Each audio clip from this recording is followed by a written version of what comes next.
Hey, welcome to another episode of Do You Believe? I'm going to ask for a little latitude today because my my allergies have really kicked in, and I don't know how well I'm going to be able to put this out, but I really think it's important that I put this out today. I was going to put it off because of this, but I'm feeling like I should go ahead and do it. So bear with me. If I can keep my mouth as dry as a Saudi desert. But anyway, bear with me. I want to go over some things just real quick. I don't want to be on here a long time, so I'm not going to read everything in like I usually do, trying to make it a perfect video, so to speak. But the way things are happening very quickly in this country, and I was just watching Jack Hibbs again. And he was being interviewed on a podcast, and he brought up a good point, and I want to share that with you, plus what I already had planned. So I have to make it quick, and I have to kind of condense it and make it a little bit shorter just shorten it down a little bit so I'm not on here a real long time. I know people get bored with long podcasts or videos. But in Deuteronomy 28, and Jack on the podcast pointed out that in 1964, I believe it was, when prayer was taken out of schools, if you really look back on the country at that time,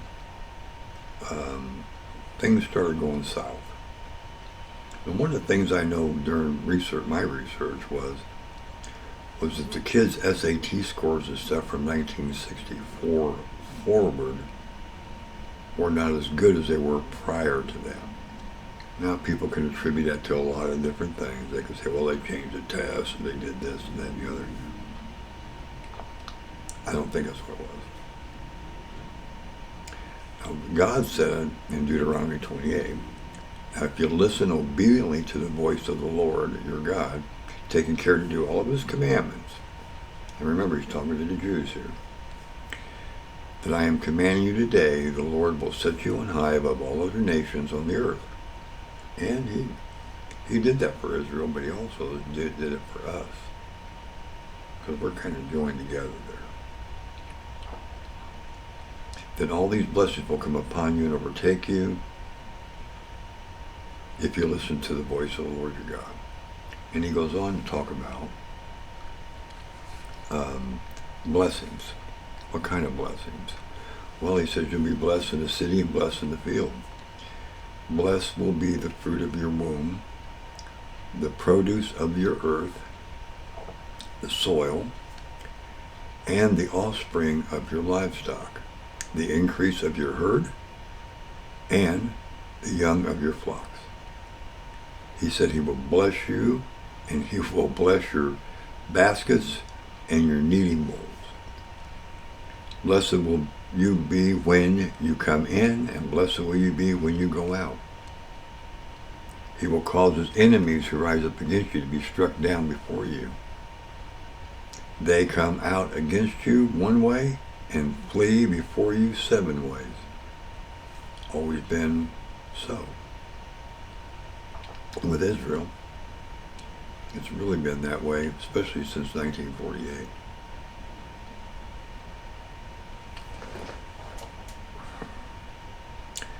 He said you'll be lenders, not borrowers. You'll be above and not beneath. You'll be the head, not the tail. And it goes on and on and on about all the blessings. But he warns them, do not turn aside from any of the words I am commanding you today, to the right or the left, to go after other gods in order to serve them. Well, today, man doesn't serve God, he serves money. Money, money, money. Now, money's not evil, but the love of money is. We can seem to have lost track, lost vision, lost sight of what's really important.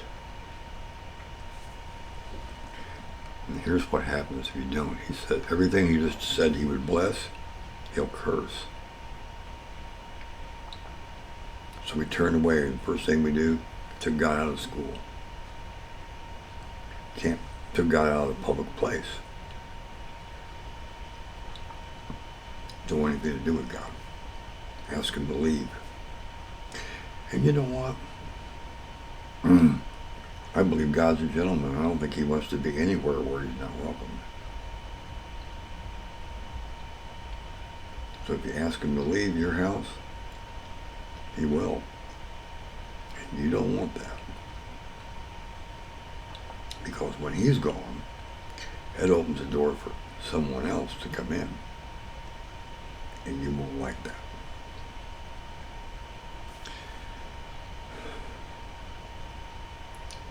He said you will be cursed in the city and be cursed in the field. Cursed will be your basket and your kneading bowl. Cursed will be the fruit of your womb, the produce of your soil, the increase of your herd, and the young of your flock.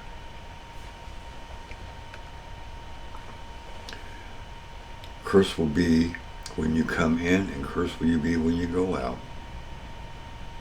He will send curses, confusion, frustration, in every undertaking of your hand that you will do, until you are destroyed and perish quickly because of the evil of your deeds by which you have abandoned me. Now these people who hate Christians and don't want Christians to be around or be involved in anything, they want us gone. They want to close down churches like they did during COVID, which is unconstitutional, by the way. But yet 90% of the churches in America closed down. But I guarantee you one thing, Jack Hibbs in California, he didn't shut down.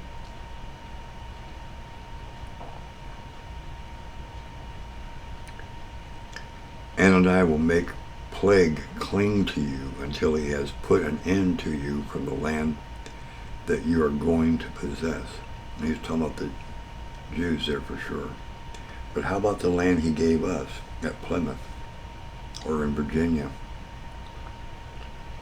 How about when George Washington, when he was sworn in as the first president of the United States, went down to what we call Ground Zero, it's a little chapel at the end of Ground Zero where the World Trade Centers were destroyed, and bowed down in front of that chapel in 1789 and dedicated this country to God. He made a covenant with God on this country. How about Ronald Reagan, who said, and how's it go? If we ever forget that we are one nation under God, then we'll be one nation going under. I have it on my wall here. One of my favorite presidents ever. Matter of fact, he probably is my favorite, Trump being the second one. But anyway, it's not good. All these things God said he would do, and they're coming to pass. He said he will bring defeat before your enemies. Well, the last two wars we fought, then we didn't do real well. One of them lasted 20 years, and we still left that country in a hurry, and left $80 to $85 billion of prime merchandise there for the Taliban to take up or sell off to whoever they want. He said he would strike you with madness and blindness and with confusion of heart. If you don't think that's going on here today, with all the people who don't even know what bathroom to use or who they are, maybe they've never stood before a mirror naked trying to figure out who they are. It's crazy, okay? And that falls right into that category. I mean, I can see it. It's right there.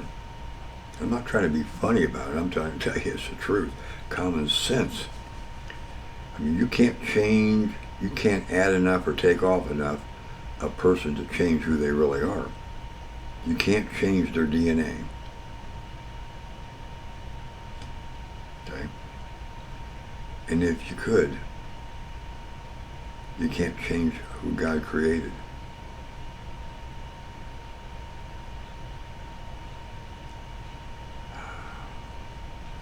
And yeah, we're struck with blindness, all right, and madness and confusion of heart. I pray that God changes everybody's heart and takes away their heart of stone and gives them a heart of flesh.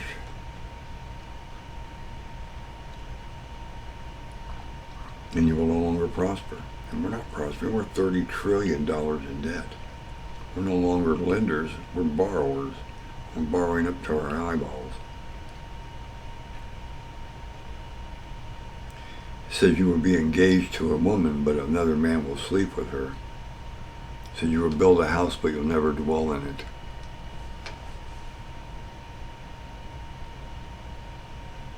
Your sons and daughters will be given to another people while your eyes look on longing for them all day long. But your hand will be powerless. Well, look, you can see that happening right now. They have to get permission slip to go on a field trip, but they don't have to get a permission slip in a lot of states to take transgender drugs that's available to them now, and don't have to tell the parents about it because they say the state is the parent, not the parents.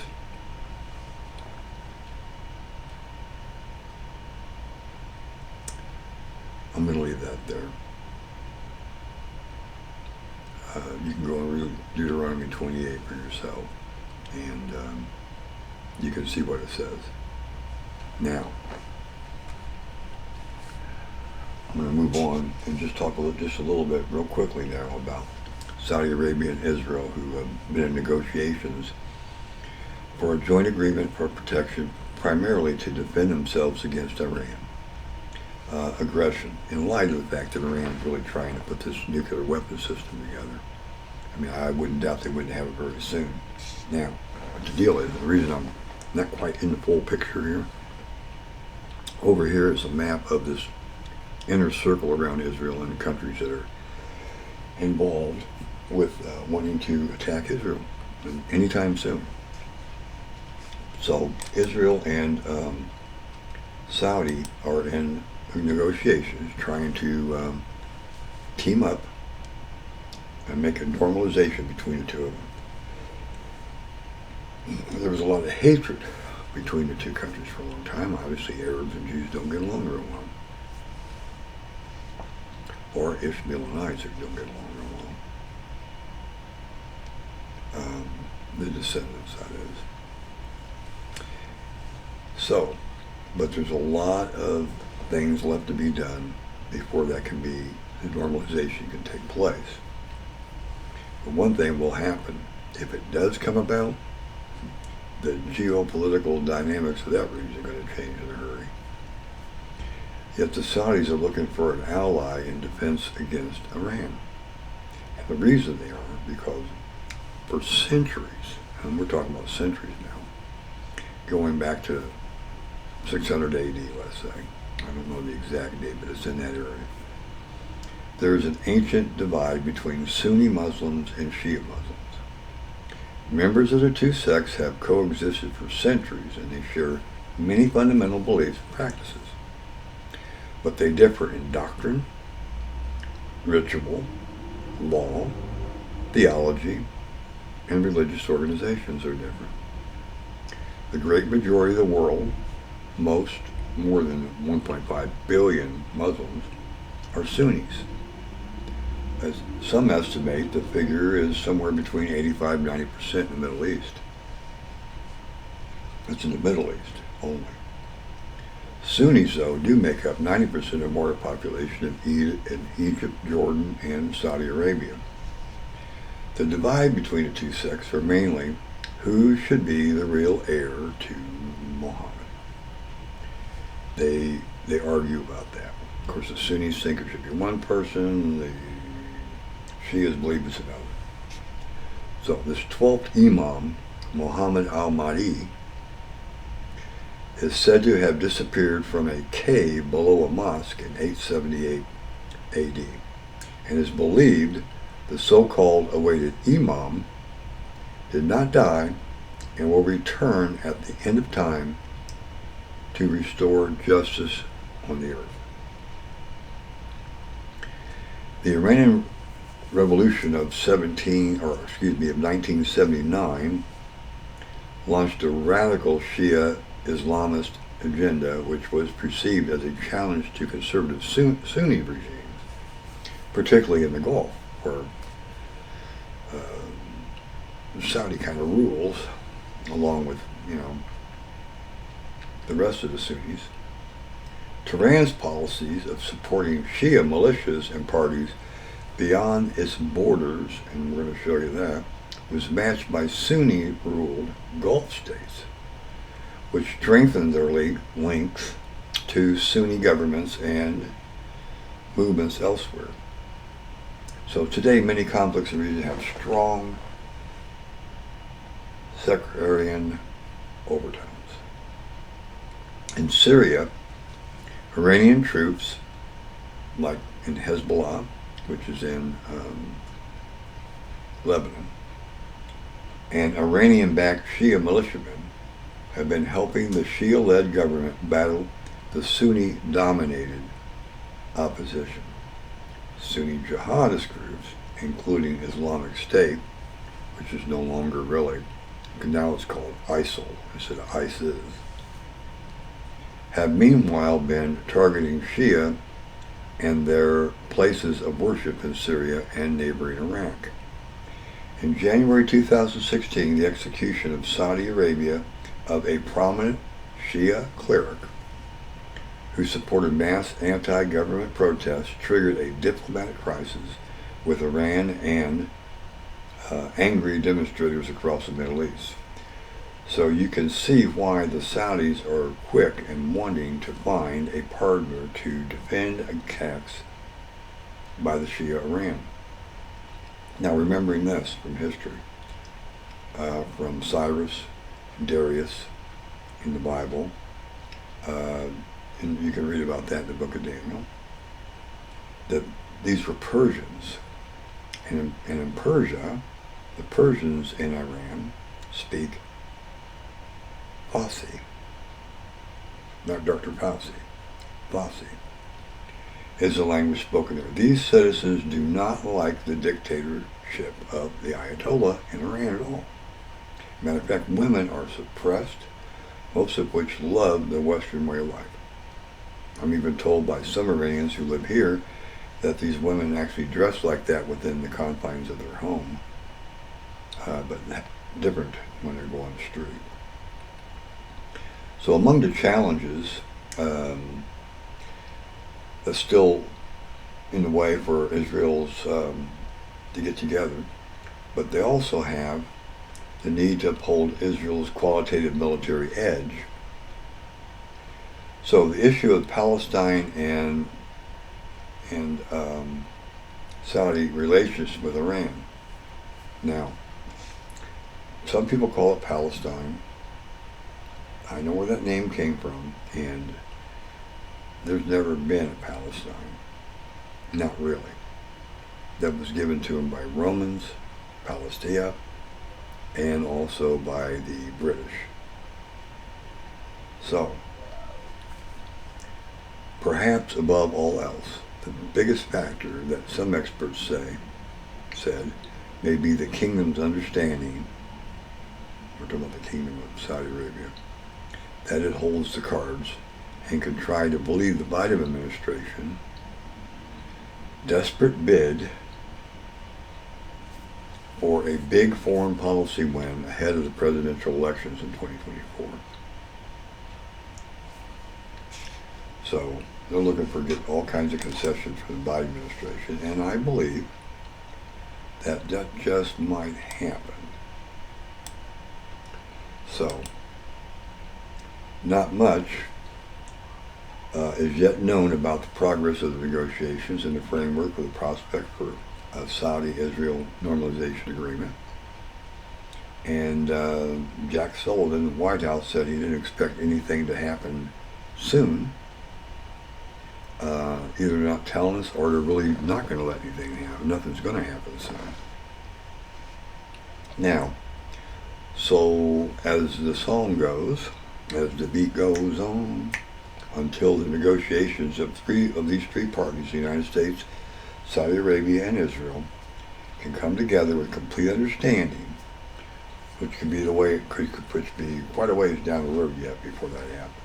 In the meantime, the warmongers are ready to attack Israel as soon as a coordinated effort can be agreed upon between all these countries I pointed out over here that want to come against them. Now, there's a reason for that, because ever since May of 1948, when Israel declared itself a state, they came against Israel the very next day. They were Egypt and several other places came against them, and it didn't turn out good for Egypt and all these other Arab countries who had big time tanks and aircraft and everything, and Israel had hardly anything. Yet they still overcame them. And then the 6-Day War, and then the Yom Kippur War. So all these were failures by the Arab nations surrounding Israel and the inner circle to come against Israel and overthrow them, and they failed miserably. So they want to make sure those mistakes don't happen again. This brings us to a biblical perspective. Now, there's a lot of people who believe this, and some people don't. I, for one, do. If you go to the Bible and look up Psalms 83, you can see that Psalms 83 is a war. The inner rings surrounding Israel are made up of countries that hate the Jewish state. I just pointed those out to you. They also make up the descendants of those who were kind of like outcasts in the Old Testament.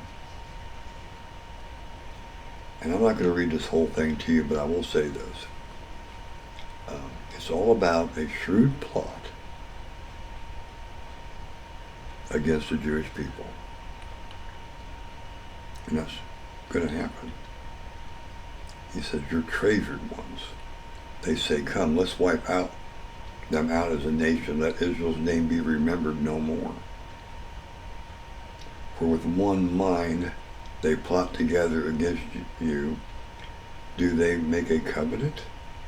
The tens of Edom, and the Ishmaelites, and Moab, and the Hagrites, Ammon, Amalek, Philistia, Tyre, and even Assyria have joined them, becoming a strong arm of Lot's sons." Of Lot's sons. He has several. Do you remember as you did Medium? So he's trying to make him remember what he did there. Okay.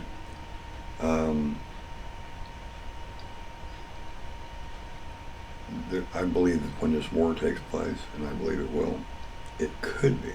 Now this I don't know, it's speculation. Only God knows for sure.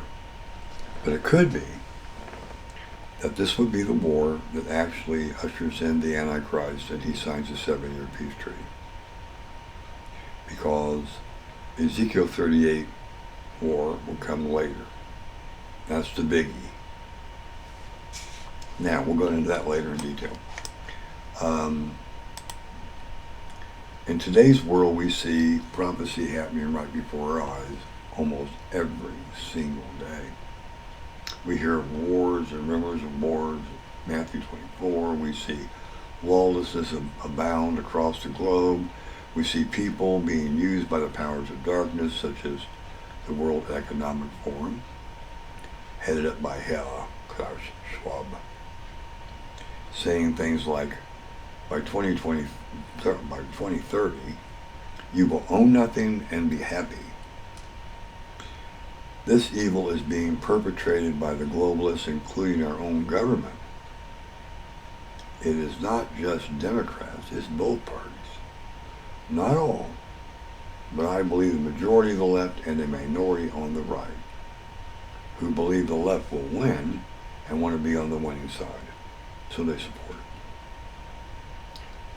Money, money, money. The root of all evil is a love of money. Wealth, power, control. What it's all about. What a miscalculation on their part. So keep it short. Keep your chin up. For those of you who believe, know who wins. We know. We read the book. Amen? We know the beginning from the end. He gave it all to us. And he knows the beginning from the end and the end of the beginning. And everything in between.